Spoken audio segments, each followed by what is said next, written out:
Back with us on the SportsMax Zone. 4 days since the resignation of head coach Russell Latapy, the Barbados Football Association has yet to pronounce on who will replace him at the helm of the senior men's team. On Tuesday, Barbadian journalist Anmar Goodrich-Boyce suggested what the BFA may do in the short term.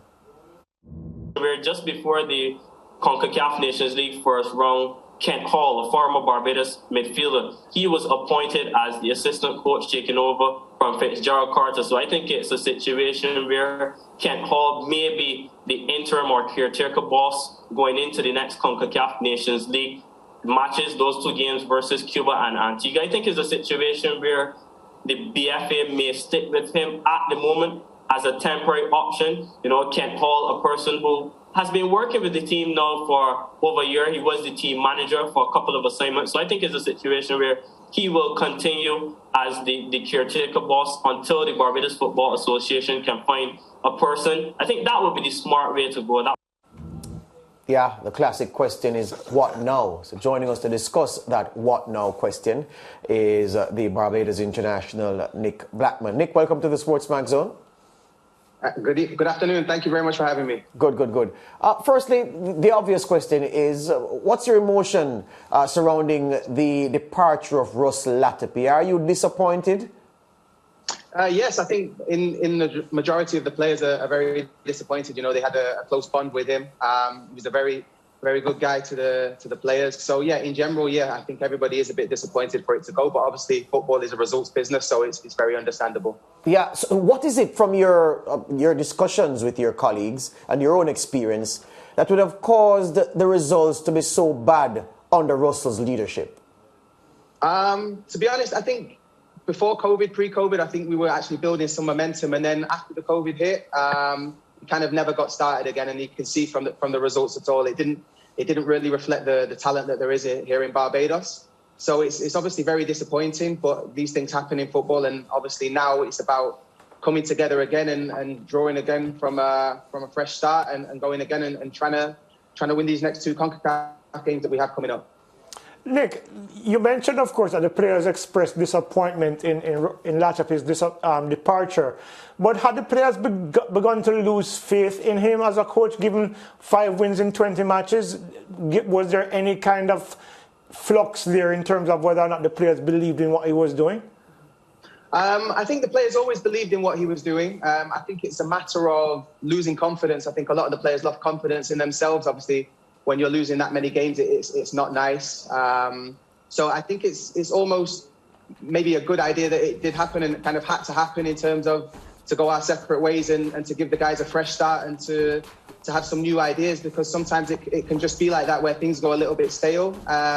Not to say that he was a bad manager at all, but sometimes everything comes to an end. So maybe he took Barbados football as far as he can go, and now we are obviously searching for a new direction, and we have the right people in place to make sure that happens. How was the news communicated to the players that he was leaving? Well, me myself, I found out through the Nation's news, so I didn't actually hear anything. But then I did actually have a conversation with the coach. I wished him well. Obviously, it was a pleasure playing for him and learning and working for him, obviously pre-COVID. And yeah, I've wished him all the best for the future, and hopefully our paths cross again in the future. All right, Nick, so we've dealt with that. Let's talk about the way forward from here. What would you suggest to the BFA, Randy Harris and company? Do you want an interim manager in? Would you want them to immediately begin the hunt for a permanent replacement for Russell Latapy, especially given that the year is not wasted totally? There is the potential for the year to finish on a strong note for Barbados football.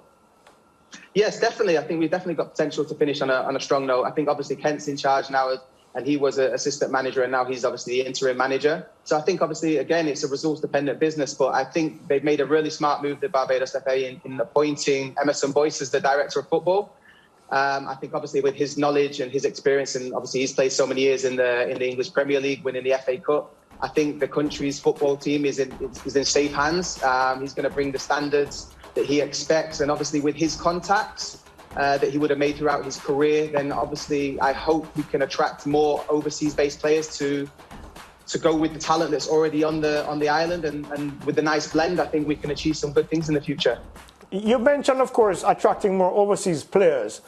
But what else does Barbados football need to get to a more consistent level of quality play and getting the wins that are required to get players' confidence and team confidence up?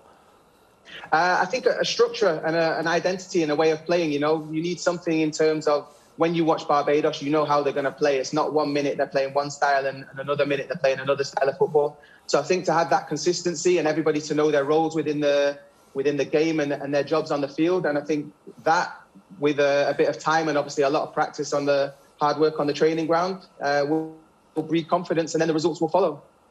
What is the problem with making the interim coach the permanent head coach?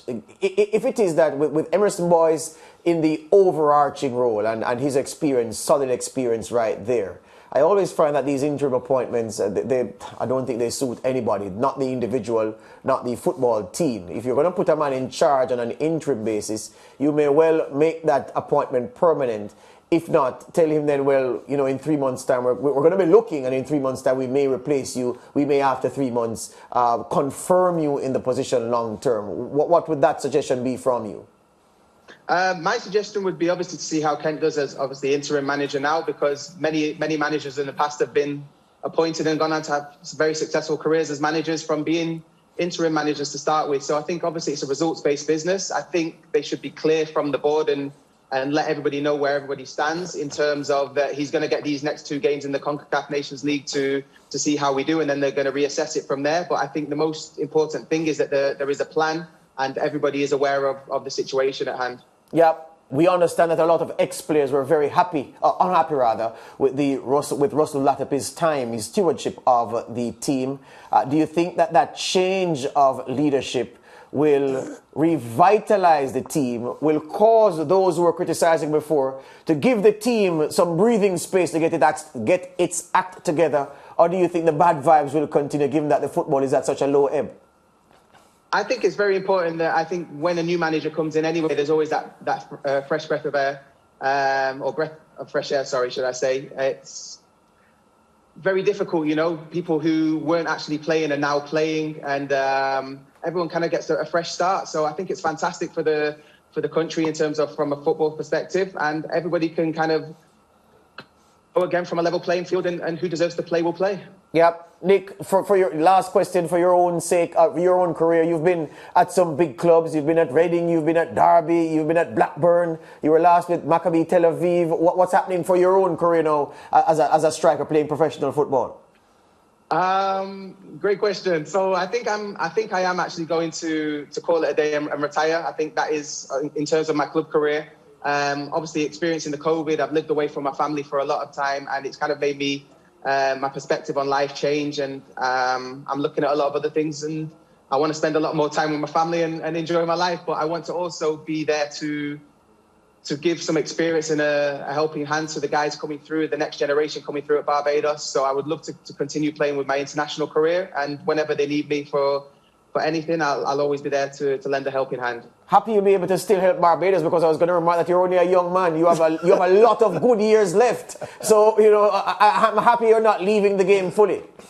No, definitely. I think with the experience that I've managed to gain and been lucky enough to experience the things that I have done in my career, I think it would be a waste of time and of hard work and effort that I put in just to let that go to waste. So if I can pass that on in any way to the next generation of the guys here, because there is some fantastic talent here on the island. So again, if that can be coupled with the experienced overseas players, I think then it's only good news for Barbados football in the future. Nick, thank you for stopping by and talking with us. We wish you all the best in your career, and we hope to see Barbados football strong not too long from now.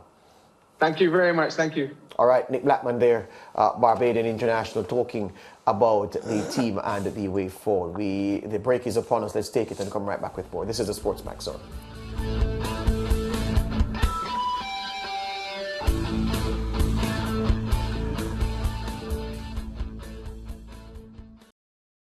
Thank you for watching SportsMax on YouTube. Don't forget to like, share, subscribe, and click the notification bell to stay informed.